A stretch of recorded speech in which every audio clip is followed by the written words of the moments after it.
যেই আল্লাহ এত সুন্দর করে বানাইলেন, আশরাফুল মাখলুকাত হিসাবে সৃষ্টি করলেন, এত সুন্দর গাহিক গঠন দিয়া সাজাইলেন, সেই আল্লাহ বলছেন ওয়াজারু যাহিরাল ইসমি ওয়া বাতিনা, তোমরা প্রকাশ্য এবং অপ্রকাশ্য গুনাহ থেকে বেঁচে থাকো।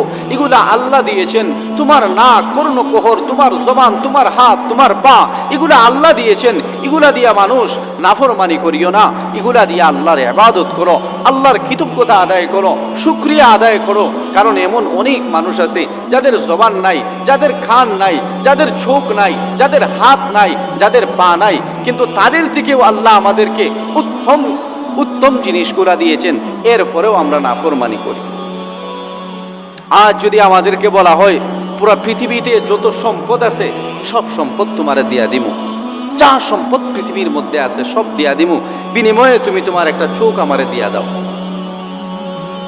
বিনিময়ে তোমার জবান আমারে দিয়া দাও, বিনিময়ে তোমার একটা কান আমাকে দিয়া দাও, পৃথিবীর মধ্যে যত স্বর্ণ আছে সব তোমারে দিয়া দেমু, পৃথিবীর মালিক তোমারে বানায়া দেমু, বিনিময়ে তোমার একটা হাত আমাকে দিয়া দাও, বিনিময়ে তোমার একটা পা আমাকে দিয়া দাও। খোদার কসম, যে দিন কেটে খায়, যে 3 দিন 4 দিন না খেয়ে থাকে, মাসের পর মাস যে গুস্ত দিয়ে খেতে পারে না, নুন আনতে পান্তা বুড়ায়, সেও সেটা রাজি হবে না, সেও তার অঙ্গগুলা দিতে রাজি হবে না, সেও তার চোখ দিতে রাজি হবে না, গোটা পৃথিবীর বিনিময়ে সে তার চোখ দিবে না। তাহলে এই চোখ কত দামি জিনিস, অথচ সেই দামি জিনিস আমার আল্লাহ আমাকে মুফত দিয়েছেন, অথচ সেটা দ্বারা আমরা গুনাহ করি, সেটা দ্বারা সেই আল্লাহ নাফরমানি করি।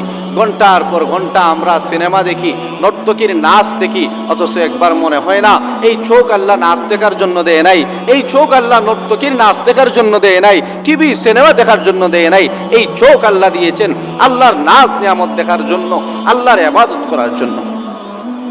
যেই কান দিয়ে আমরা গান, বাদ্যযন্ত্র, হারাম জিনিস শুনি, সেই কান তো আল্লাহ তোমাকে নাফরমানি করার জন্য দেয় নাই, সেই কান তো হারাম জিনিস শোনার জন্য দেয় নাই, সেই কান আল্লাহ দিয়েছে আল্লাহর ইবাদতের জন্য।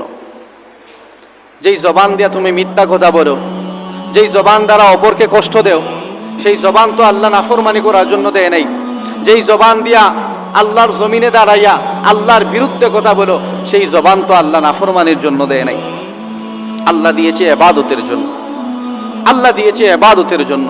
তোমার শরীরের অঙ্গ প্রত্যঙ্গগুলো আল্লাহ ইবাদতের সহায়ক হিসাবে দিয়েছে, তুমি যাতে সুস্থ থাকো, সুস্থ সরল অবস্থায় যাতে আল্লাহর ইবাদত করতে পারো। কিন্তু আমরা বিনিময়ে কি করলাম? নাফরমানি করলাম। তা আমাদের চাইতে কপাল পোড়া আর কে হতে পারে? আমাদের চাইতে হতভাগা, হতদরিদ্র আর কে হতে পারে? এত এত দামি জিনিস পাইলাম, পাইয়াও তার কদর বুঝলাম না, মালিকের কৃতজ্ঞতা আদায় করলাম না, মালিকের শুকরিয়া আদায় করলাম না, যে আমাদের চাইতে হতভাগা আর কে হতে পারে?